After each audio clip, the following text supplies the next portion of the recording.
Hey everybody, this is Dave Reynolds and welcome to another episode of Amazing Guitarist Friday, and I have the pleasure and the blessing really to be sitting here with my good buddy Bob Daw, and I got invited to his awesome man cave, and we took a boat ride this morning. It's been a lot of, just a wonderful morning of him showing me around the property, and it's really great to be invited here. In fact, we're going to shoot the show a couple nights ago, but we got carried away with playing, and we had banjo, violin, 3 guitars, and big fish fry. Oh yeah, it was incredible. So, what we're going to cover today is Bob's got a beautiful guitar here, and he's going to give us the little backstory of it.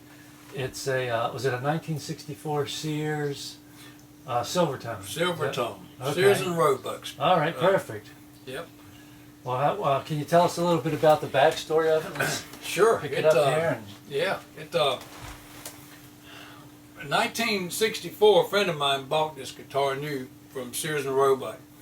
It's a single pickup, and they had also at the time they had a 3 pickup one that they called the Magnetone, and that was also in Sears and Roebuck, and it was in the catalog. And when you're back on the farm, when you're 15, 16, and you want to be a rock star and you want to play guitar, and you just can't go out and buy a $500 Fender or Gretsch. And this was certainly something when it came along. This put a pretty good quality guitar. For $69.95, you got this in the case, and the amplifier was built in the case. So it was a complete deal. That's awesome. And you could go, and it played pretty good. And but a friend of mine, Ronald Nepkin, bought this guitar new, and it's my probably my most sentimental, valued attached guitar that I have of all the guitars that I've ever had.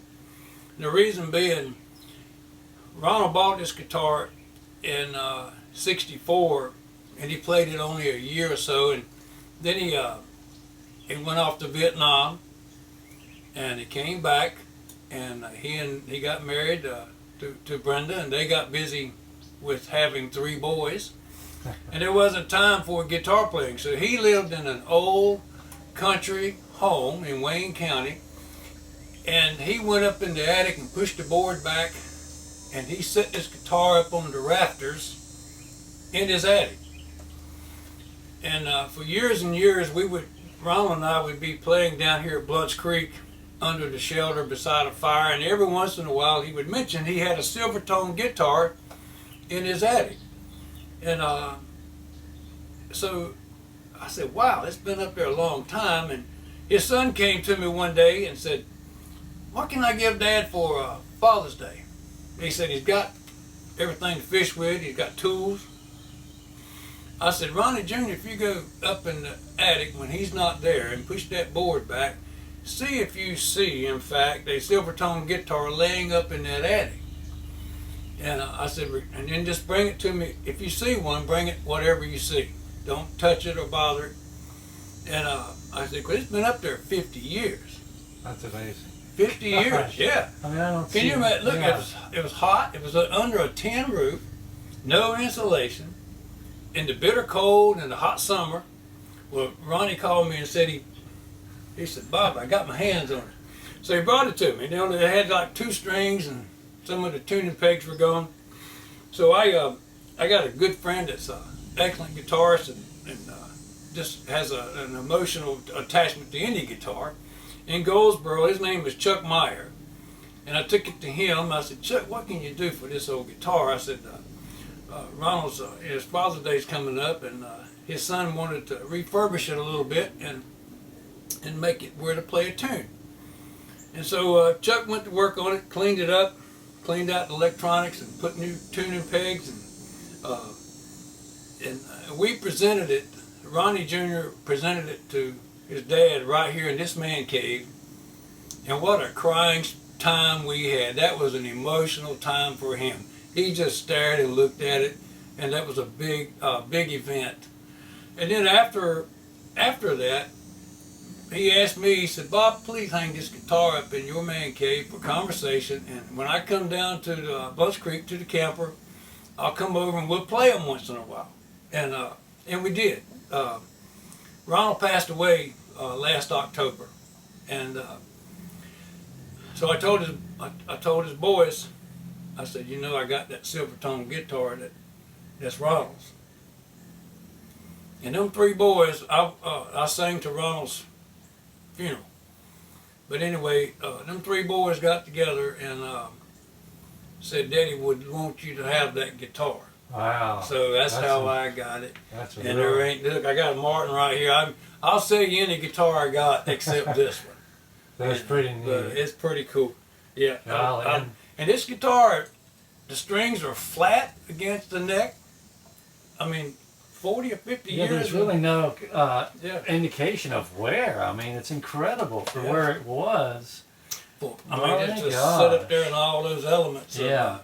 of abuse. And then you come out, Chuck was quite impressed. Yeah. I mean, you know, that's... And I played it. I'll put a little short video on this, tag it on here. I played it when we were here having dinner the other night. Yeah. It plays great. Oh, yeah, you Sounds great. kind of... So it was I fun. hope you didn't hurt it. No, we had fun. That's pretty cool. But, you know, the one thing that I would say about this, we call it the man cave, but just from being here the other night, I can just feel the love that you have in here, and that the music brings people together. It's more than just the guitar. There's Bob's got an incredible, just Well, feeling that you have here that you've created with this. well, I'm space. a really active member with the Beaufort County Traditional Music Association, and we have the whole idea is that I can lure people in with a fish fry and get to hear music, and I do it. That works out pretty good, and I get to play along too some. So it's a lot of fun, a lot of fun.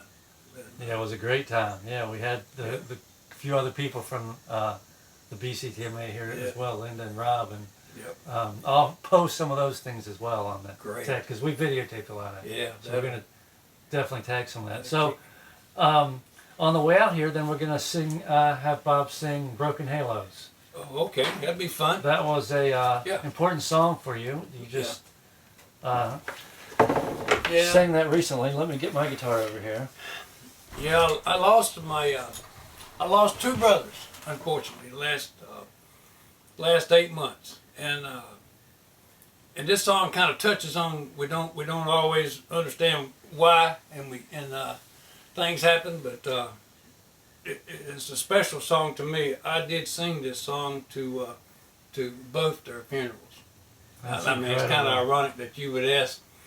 Out of the blue, Dave just asked me, what about the song I did one night, and you didn't know the story on it. I didn't, but he sang it 2 nights ago, and it was incredible, his presentation. So you can see, you know, the power of music and what Bob feels when he's singing. And so I did ask him if he would sing this song, not knowing the story, as a sort of the end of the, you know, the video, and we'll post some of the other fun from the other night on here, so we can see how this whole thing developed. And then the boat ride, we don't have that, but that was incredible. Sure, everything at Blunt Creek's incredible. Are you ready? I'm ready. Yeah, let's do this. Seen my share of broken halos, fallen wings that used to fly. They're all gone. Where did they go?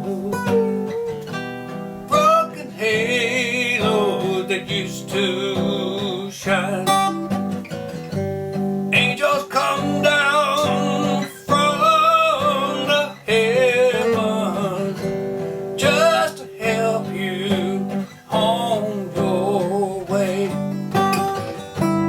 Come to teach us, then they leave us, and they find some other soul to save. See my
fly.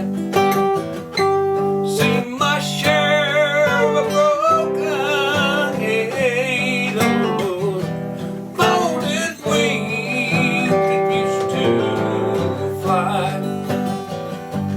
They're all gone. Where do they go? Broken halos that used to fly. Broken halos that used to fly. Broken halos that used to fly. Wow, very nice, Bob. Yeah, well, I enjoyed that song. It's got a lot of meaning, as I said, but it's just a tad tough, but we can get it. Yeah, it sounded great. Well, thanks for doing this. Thanks for coming on the show and sharing your great stories with us and your awesome guitar and all the hospitality. I tell you, it was a lot of fun. Yeah, thank you. Yeah, great job. All right, see everybody soon. Bye-bye. Bye. Cool. Spanish wisdom, have my friends are crying.